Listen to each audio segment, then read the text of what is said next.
Hello everybody, and thank you for sharing your time with me. I'm sending this message through various different channels to reach my dear Russian friends and the Russian soldiers serving in Ukraine.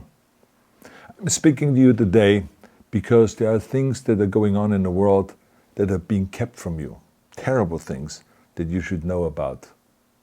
But before I talk about the harsh realities, let me just tell you about the Russian who became my hero. In 1961, when I was 14 years old, a very good friend of mine invited me to come to Vienna and to watch the World Weightlifting Championships. I was in the audience when Yuri Petrovich Vlasov won the World Championship title, becoming the first human being to lift 200 kilograms over his head. And somehow a friend of mine got me backstage. All of a sudden there I was, a 14-year-old boy, standing in front of the strongest man in the world. I couldn't believe it. He reached out to shake my hand. I still had a boy's hand. He had this powerful man's hand that swallowed mine. But he was kind, and he smiled at me. I will never forget that day. Never. I went home and I put his photo above my bed to inspire me when I started lifting weights. My father told me to take down that picture and to find a German or an Austrian hero. He got really angry, and we argued back and forth. He didn't like Russians because of his experience in the Second World War. You see, he was injured at Leningrad, where the Nazi army that he was part of did vicious harm to the great city and to its brave people. But I did not take the photograph down, no, because it didn't matter to me what flag Yuri Vlasov carried. My connections to Russia didn't stop there, by the way. Oh, it actually deepened when I traveled there with bodybuilding and for my movies and met all my Russian fans. And on one of those trips, I remember, I met Yuri Vlasov once again. It was in Moscow during the filming of Red Heat, which was the first American movie allowed to film in Red Square. Now, he and I spent the whole day together. He was so thoughtful, so kind, and so smart, and, of course, very giving. He gave me this beautiful blue coffee cup. And ever since then, I've been drinking my coffee out of every morning.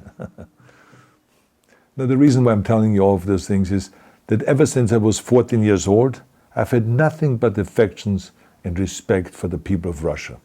The strength and the heart of the Russian people have always inspired me. And that is why I hope that you will let me tell you the truth about the war in Ukraine and what is happening there. No one likes to hear something critical of the government, I understand that. But as a longtime friend of the Russian people, I hope that you will hear what I have to say. And may I remind you that I speak with the same heartfelt concern as I spoke to the American people when there was an attempted insurrection on January 6th last year, when a wild crowd was storming the US Capitol, trying to overthrow our government. You see, there are moments like this that are so wrong, and then we have to speak up. And this is exactly the same with your government. I know that your government has told you that this is a war to denazify Ukraine. Denazify Ukraine? This is not true. Ukraine is a country with a Jewish president, I might add, whose father's 3 brothers were all murdered by the Nazis. You see, Ukraine did not start this war. Neither did nationalists or Nazis. Those in power in the Kremlin started this war. This is not the Russian people's war. No. As a matter of fact, let me tell you, what you should know is that 141 nations at the UN voted that Russia was the aggressor and called for it to remove its troops immediately. Only 4 countries in the entire world voted with Russia. That is a fact. See, the world has turned against Russia because of its actions in Ukraine. Whole city blocks have been flattened by Russian artillery and bombs, including a children's hospital and a maternity hospital. 3 million Ukrainian refugees, mainly women, children, and elderly, fled their country, and many more are trying to seek to get out. It is a humanitarian crisis.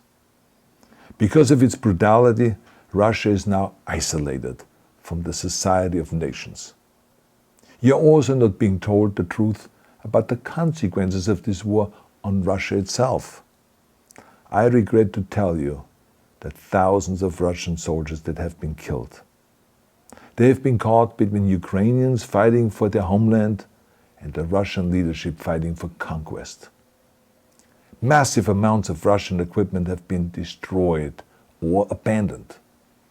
The destruction that Russian bombs are raining down upon innocent civilians has so outraged the world that the strongest global economic sanctions ever taken have been imposed on your country.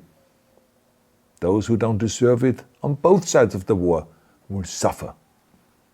The Russian government has lied not only to the citizens, but to its soldiers. Some of the soldiers were told they were going to fight Nazis. Some were told that the Ukrainian people would greet them like heroes, and some were told that they were simply going on exercise. They didn't even know that they were going into war. And some were told that they were there to protect ethnic Russians in Ukraine. None of this is true. The fact is that Russian soldiers have faced fierce resistance from the Ukrainians who want to protect their families and their country. When I see babies being pulled out of ruins, I think that I'm watching a documentary about the horrors of the Second World War, not the news of the day. Now let me tell you, when my father arrived in Leningrad, he was all pumped up on the lies of his government. And when he left Leningrad, he was broken, physically and mentally. He lived the rest of his life in pain. Pain from a broken back, pain from the shrapnel that always reminded him of these terrible years, and pain from the guilt that he felt. To the Russian soldiers listening to this broadcast, you already know much of the truth that I've been speaking. You have seen it with your own eyes. I don't want you to be broken like my father. This is not the war to defend Russia that your grandfathers or your great-grandfathers fought. This is an illegal war. Your lives, your limbs, your futures are being sacrificed for a senseless war condemned by the entire world. Now, to those in power in the Kremlin, let me just ask you, why would you sacrifice those young men for your own ambitions? To the soldiers who are listening to this, remember that 11 million Russians have family connections to Ukraine. So every bullet you shoot a brother or a sister. Every bomb or every shell that falls is falling not on an enemy, but on a school, or a hospital, or a home.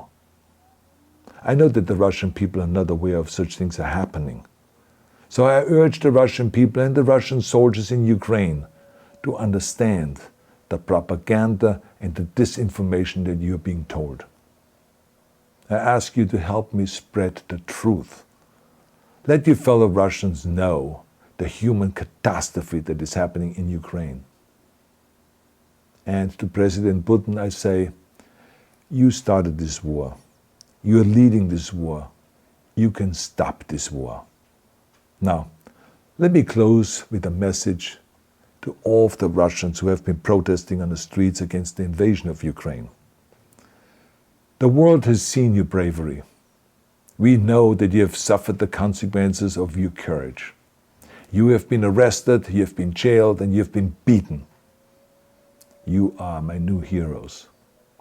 You have the strength of Yuri Petrovich Vlasov.